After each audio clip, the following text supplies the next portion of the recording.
Hey guys, welcome to my YouTube channel. If you are concerned that you are getting excessive phone bill because of the high internet usage, so I can show you how you can control your mobile data. So if you go to these dots and go to settings, and you have to go to the connecting. So just click on that, and then you can see the mobile data usage. So this is the data usage. So it shows you how much mobile data you have used. So now what you have to do is just go to the billing cycle and data warning. So just go to that, and then you have to start the billing cycle. So for example, check your bills and just have to put up the date, what day of the month it is starting.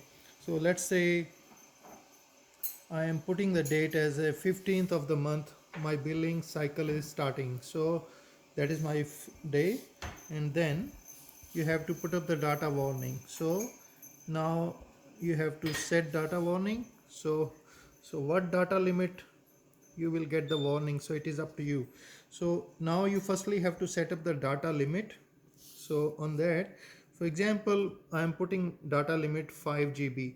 So let's say you have the 10 GB data. So just now you put up the 10 GB. So now my data limit is 10 GB. So I have the 10 GB data to utilize for the month. So that is that. And data warning. So what data I should get the warning. So you can put up that. For example, I can put up that at 8 GB usage I should get the warning. So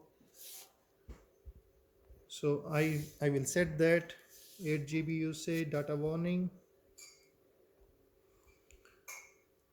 So this is all done. So my billing cycle starts on 15th of the each month, and my set data warning is on, and data warning will be at 8 GB. My total limit is 10 GB. So that way you will be never go over the limit of your data usage. So if you like this video, please subscribe to my YouTube channel. Thanks for watching.